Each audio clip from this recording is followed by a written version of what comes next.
างเปิดทางเข้าหลุมดำนั่นอีกครั้งหนึ่งพี่สิงห์ไม่เคยทอดทิ้งเจ้าลีน่าพูดถูก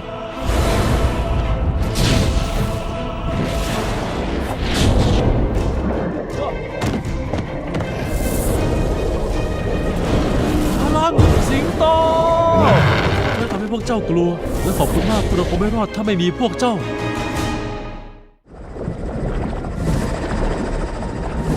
และเขาก็คือ ผู้สำรวจที่สง่างาม แห่งใต้ท้องทะเล อันกว้างใหญ่ กัปตันทวิชซุ่ม เฮ้ย ฉันขอเป็นผู้สำรวจสง่างามด้วยได้ไหม กัปตันสุดหล่อทวิชและผู้ช่วยมือขวา สไปซ์ ผู้ช่วยเหรอ แต่ข้าอยากเป็นกัปตันนะ สไปซ์แค่เจ้าดูแผนที่ยังผิดด้านเลย อ่ะ ระวังหน่อยข้างหน้ามีกอสาหร่ายทะเลอยู่พวกเจ้าต้องตั้งใจหน่อยไม่ต้องห่วงเคนเจ้ามีกัปตันที่ดีที่สุดในท้องทะเลทำหน้าที่อยู่ตอนนี้ ไม่หลอกสไปซ์ข้าคือกัปตันลีน่าฝากไว้กับข้านะ แต่ข้าก็อยากขับด้วยนี่แผนที่นี่น่าเบื่อ อย่าให้อย่าให้สไปซ์ออกไป ลีน่าบอกว่าระวังเฮ้ยเฉียดไปนิดเดียว เห็นไหมเคนไม่มีอะไรต้องห่วงกัปตันมืออาชีพอยู่นี่จะเอ๋ย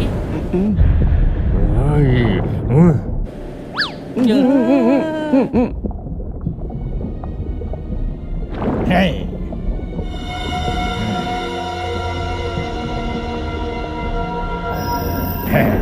ยนายท่านข้าได้มันมาแล้วของที่ท่านส่งข้าไปหา เจ้าพบมันแล้ว สังแห่งสติ หัวขโมยแห่งวิญญาณ ตอนนี้ถึงเวลาภารกิจของเจ้าแล้ว ภารกิจเหรอนายท่าน ใช่ เจ้าต้องไปขโมยวิญญาณของพี่สิงห์และพวกเพื่อนที่น่ารำคาญของมัน และนำมันกลับมาให้ข้า ได้ขอรับนายท่านข้าเป็นข้ารับใช้ท่านที่ต่ำต้อยแต่ต้องทำยังไง ใช้หอยสัง มันมีพลังในการดูดวิญญาณ และกักเก็บวิญญาณ แต่นายท่านเคนอยู่กับพี่สิงห์ด้วยท่านอยากให้ข้าจับพวกเขาทั้งหมดด้วยเปลือกหอยนี่อย่างนั้นแหละ บอกข้ามาสิเรียนร่าเจ้ากลัวพวกนั้นมากกว่า หรือข้า อย่าเลือกเกินข้าว่า เจ้าท่าขี้ขลาดข้าจะส่งผู้ช่วยไปกับเจ้าด้วย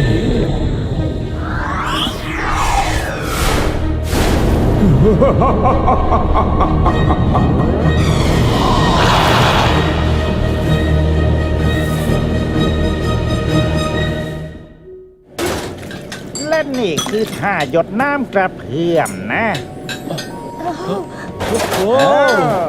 เจ้าทำได้ มันคงโฟกัสง่ายกว่านี้ถ้าทวิสและสไปซ์ไม่เทโค้งทุกครั้งที่เลี้ยวน่ะ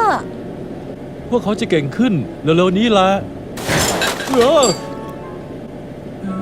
เธอข้าชักจะเชื่อเจ้าละ พวกเขาอาจจะไม่ได้เป็นคนขับที่ดี แต่พวกเขาก็ไม่ได้เลวร้ายนัก ใช่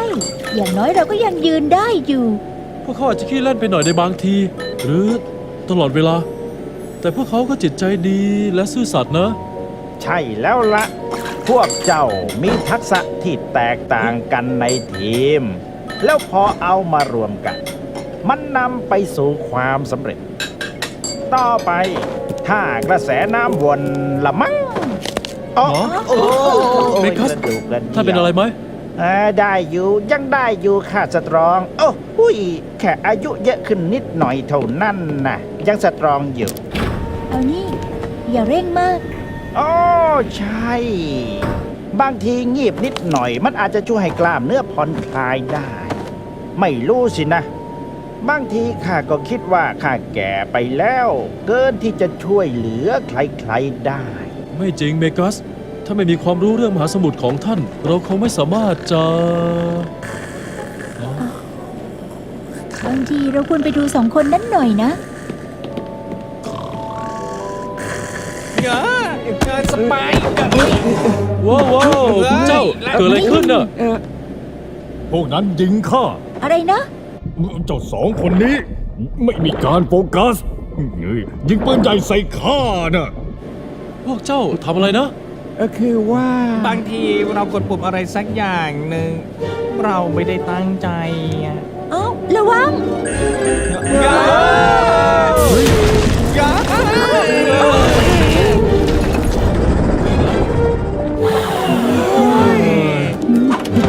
เห็นไหมเจ้าผู้นี้ไร้ค่าสิ้นดี เฮ้ย ไม่มีประโยชน์กับใครทั้งนั้น พวกเจ้าไม่สมควรได้รับอนุญาตให้มาอยู่ใน พ นี้ อได้แล้ว เคนพวกเขาเข้าใจแล้ว เออ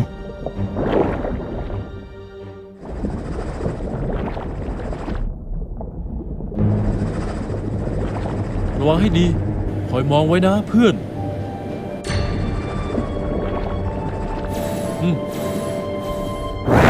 ฮะเฮ้ยฮะ โอ้ยข้าเชื่อว่านี่คือปุ่มที่จะต้องการนะลีน่า เคนไม่อ๋อข้าไม่แน่ใจที่จะยิงนะ เปลี่ยนชุดกันเถอะ โอเคพวกนายมารับช่วงต่อ อย่ากดปุ่มเล่น และอย่าขับชนนะ โอเค กับตันทวิทย์ผู้สง่างาม ถึงตานายโชว์แล้วอ่ะ ไม่ครับว่าลีน่าบอกหมายให้เจ้านะ เจ้าคือกัปตันก็แล้วกันนะ ไม่เจ้าคือกับตัน ดูนั่นลายที่ตัวมัน ชายโดว์มาสเตอร์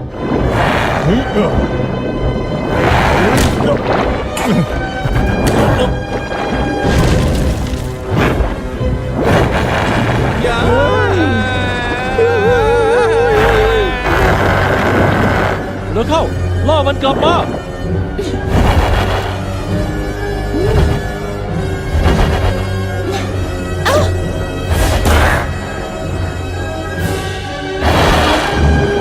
เดี๋ยว ระวังข้างหลังพวกเจ้า ฮะอ๋ออ๋อ พลังฉลาม เดี๋ยว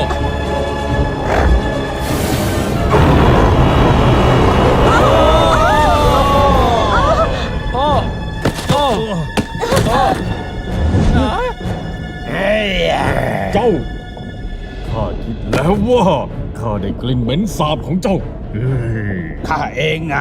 เรมรา เพื่อนเก่าและที่ปรึกษาของเจ้าไง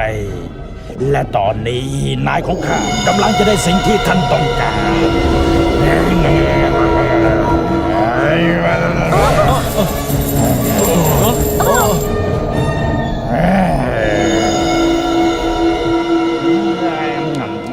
ไม่ดี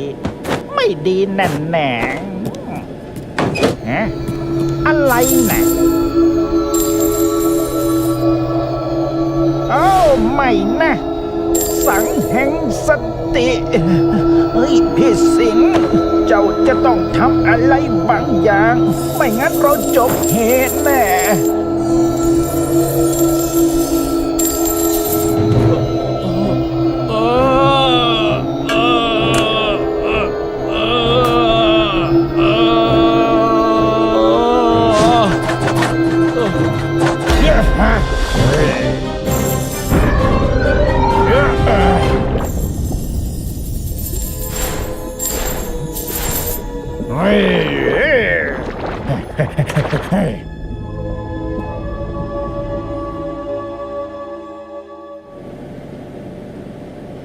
นี่ข้าอยู่ที่ไหน เกิดอะไรขึ้น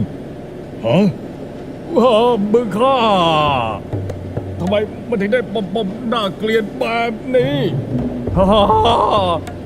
ห่างข้าไปไหนเออเออเออเออเออ นี่ข้ามาทำอะไรที่นี่ เฮ้ยสไปซ์ใจเย็นนะ ไปเหรอ เอ้าอ๋อ เมกัส หลังของข้า ฮะ ฮะแล้วเมกัสอยู่ไหนอะ อะไรนะ เดี๋ยว ลีน่าเหรอ ฮะทวิช พี่สิงห์โอ้เกิดอะไรขึ้นน่ะ หยุดหยุดหยุดหยุด เยี่ยมไปเลย ดูข้านะนี่ น่าแปลกมากเลยอุ้ยข้ารู้สึกสดชื่นอย่างประหลาดมาก นี่มันสุดยอด ดูที่ข้าเท่ปะ โอ้ เหรอ นี่สไปซ์ดูนี่สิ เจ้าเรียกใครว่าสไปซ์ พวกเรามีปัญหากันแล้วล่ะ บางคนมีความสุขสุดๆเลย ๆ มันแปลกมากๆเลย ข้ารู้สึกดี